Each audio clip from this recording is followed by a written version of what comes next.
Mimi naitwa Korumbal Babas, mwandishi msomi kutokea jijini Arusha. Leo ikiwa ni siku ya tarehe 5 ya mwezi wa 6 mwaka 2026 na ripoti taarifa kutokea katika mahakama ya kimataifa ya Afrika ya watu na haki za binadamu, ambapo kwa siku ya leo imetoa hukumu 4 dhidi ya serikali ya Jamhuri ya Muungano wa Tanzania, ambazo hukumu hizo ni kesi ambazo zilipelekwa kama maombi na Watanzania 4 ambao wapo katika magereza tofauti.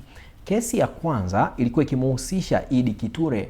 Huyu amefungwa miaka 30 katika gereza la Ukonga jijini Dar es Salaam.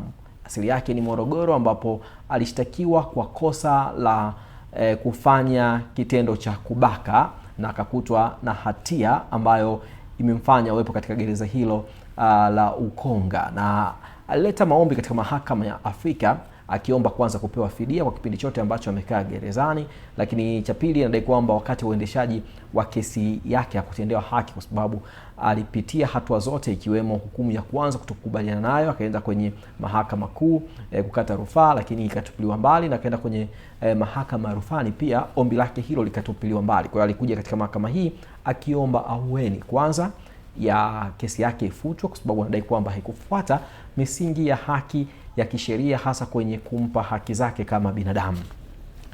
Katika shauri hili, mahakama ya binadamu na haki za watu Afrika iliamua yafuatayo. Kwanza ni Idi Ture apewe fidia shilingi 300,000, lakini maamuzi yote yaliamriwa na serikali ya Jamhuri ya Muungano wa Tanzania.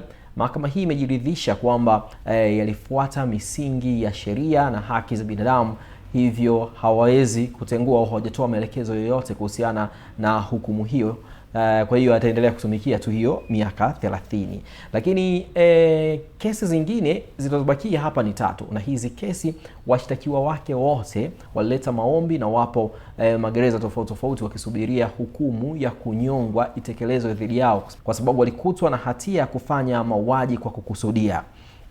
Wa kwanza ni Masudi Said Selemani, ambaye yupo katika gereza la Mtwara, na yeye alileta maombi akieleza kwamba uendeshwaji wa kesi yake ya kumtendea haki, na akaomba fidia mbalimbali zikiwemo za fedha kwa mahakama hii, lakini pia akilalamikia kwamba amehukumiwa kunyongwa, kitu ambacho kinamwathiri kisaikolojia na vitu kama hivyo, na kueleza kwamba mahakama za Tanzania hazikumtendea haki wakati wa usikilizwaji na uwasilishaji wa kesi zake mahakamani, ambapo upande wa serikali ulifafanua kwamba ilipitia michakato yote hadi mahakama ya rufaa na mahakama kuu kabla ya kukutwa na hatia hiyo, ambayo pia hiyo hukumu ambayo ilitolewa, alikatia hukumu na alipewa nafasi ya kukata hukumu na kusikilizwa, lakini mwisho wa siku majibu hayakuwa tofauti na ambavyo yeye alitaka iwe hivyo. Kwa hiyo mahakama hii pia ilieleza kwamba imepitia shauri hilo na imejiridhisha kwamba mahakama za Tanzania ambazo zilisikiliza shauri hili la Masudi Suleiman hadi kukutwa na hatia na kuwa huko Mtwara zilifuata taratibu za kisheria na haki za binadamu, hivyo hukumu yake inabakia kuwa hivyo. Hiyo ya kuathirika ya kisaikolojia imeamuru kwamba apewe fidia shilingi 300,000. Kwa hiyo ataendelea kutumikia adhabu hiyo. Lakini kwenye adhabu pia mahakama hiyo imeelekeza kwamba serikali ya Tanzania ndani ya miezi 6 inapaswa kubadilisha sheria ya kunyonga hadi mtu kufa, yani kifo cha lazima, kwa kuwa inaenda kinyume na sheria za haki za binadamu na sheria za kimataifa. Hivyo imetoa miezi 6 kwa ajili ya kurekebisha swala hilo, na Masudi anapaswa kuwa mnufaika na hiyo, kwa maana itungwe sheria nyingine alafu akasomewe hukumu nyingine ambayo hiyo hukumu sasa itakuwa haina kunyongwa mpaka kifo.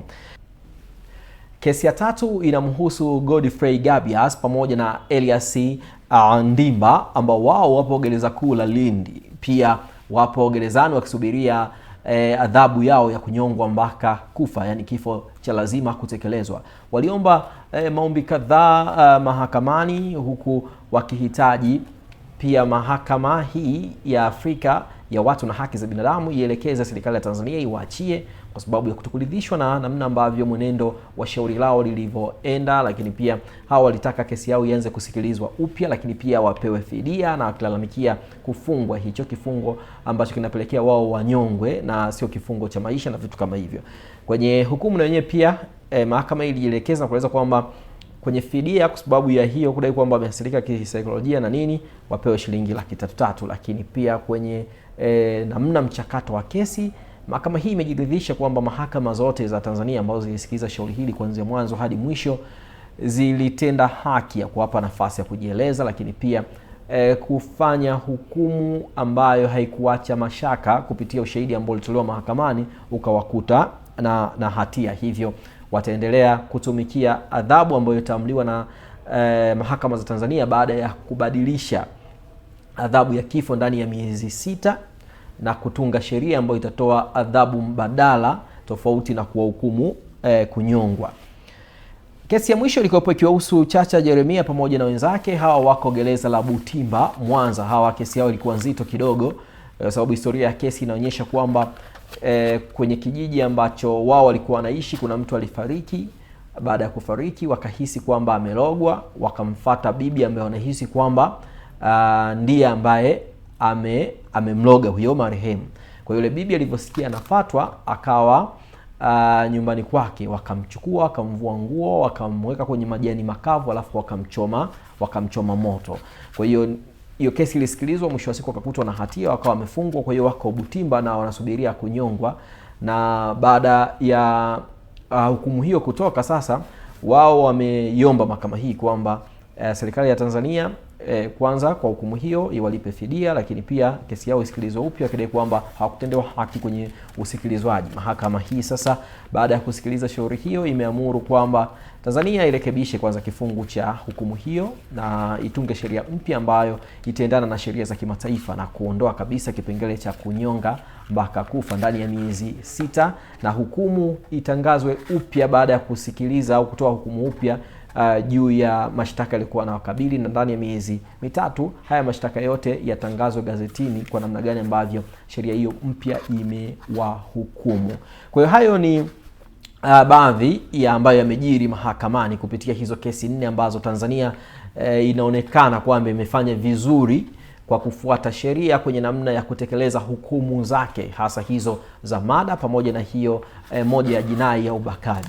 Nje ya mahakama tumezungumza na wakili Sudi. Huyu ni wakili wa kujitegemea ambaye alikuwa na mteja wake hapa, anaeleza. Majina, mimi naitwa wakili Emmanuel Sudi, ni wakili mwandamizi wa Mahakama Kuu ya Tanzania, lakini vile vile ni wakili ambaye amesajiliwa kwa ajili ya kuapia mbele ya mahakama hii ya haki za binadamu na watu, lakini ni mhadhiri vile vile wa Chuo Kikuu cha Mtakatifu Agustino Tanzania. Kwa hizi hukumu 4 zilizotoka, status yetu kwenye utendaji wa haki katika mahakama zetu tunaupima kwa namna gani, kwa namna ambavyo umeziona hizi hukumu zimeamliwa? Lakini bi yake pia tumeona kesi karibia nyingi kama sio 3 ni za mada kesi. Tafsiri yake nini kwenye maamuzi ya kesi za mada kesi kwenye mahakama zetu kulinganisha na kesi? Tukichukulia kwa maamuzi yaliyofanyika leo, manake kwa kiasi kikubwa mahakama hii imeonyesha kuridhishwa na mwenendo wa kesi zilivyoendeshwa na mahakama zetu za ndani ya nchi. Kwa hiyo kama mahakama hii imeridhika na sisi wote tunaiamini, basi manake ni hatua kubwa kwamba kesi zinaendeshwa kwa mujibu wa utaratibu, kwa sababu kama ungekuwa hajafuata utaratibu kwa haya maombi yote ambayo yameletwa hapa na mawakili, pengine mahakama hii ingeweza kuwa na uamuzi tofauti na kile ambacho kimeamuliwa leo. Na kwa nini zinakuwa za mada ndio zinakuja mara nyingi hapa? Kesi za mada kwa sababu unajua hukumu ya mada kwa mahakama zetu za kawaida na kwa sheria zilizopo sasa, maanake mtu anahukumiwa kunyongwa. Kwa hiyo kama mtu amehukumiwa kunyongwa, ni watu wachache sana wataridhika na hiyo. Kwa hiyo ni lazima watafute avenue yoyote au watafute namna yoyote ya kuja kujaribu angalau kwenye mahakama hii waone kama ile adhabu inaweza ikapungua kidogo. Na ndio maana watu wengi ambao wamekuwa kuhukumiwa, wamekuwa wakipata hukumu ya kunyongwa, wamekuja kwenye mahakama hii kwa ajili ya kujaribu kuona kama angalau inaweza ikafutwa au inaweza ikapunguzwa. Na kwa mfano nimeona kwamba mahakama imeamuru kwamba waondoe kile kifungu kinachozungumza habari ya kunyongwa. Kwa hiyo wengi wanakuja kwa ajili ya kujaribu kutafuta angalau hukumu ambayo ni ya chini kidogo kuliko ile ya kunyongwa. Sikiliza bana, hebu tafuta duka ambalo unajua utapata mabati yasiyopauka bana. Miss Buguruni, umetoa wapi mabati mazuri namna hii na imara yenye TBS? Nimeyatoa Tumamgamba Hardware, wakala wa Alaf, wapo Buguruni Chama. Hebu mimi niwaishe nikajenge. Huduma zetu ni rahisi na za kitaalamu. Unalipia, unapewa risiti na unachukua mzigo wako papo hapo bila msongamano. Tumamgamba Hardware sasa tunakuletea mabati yako pendwa ya Sibadumu, Covermax, Versatile, Roman Tile, Tech Deck, Racing Coat pamoja na Max Cover. Pia tuna vigae aina ya Shingo, Wave pamoja na Roman. Tumamgamba Hardware, hapa ndo nyumbani pa mabati ya Alaf. Mabati ya ukweli, bei ya kutabasamu.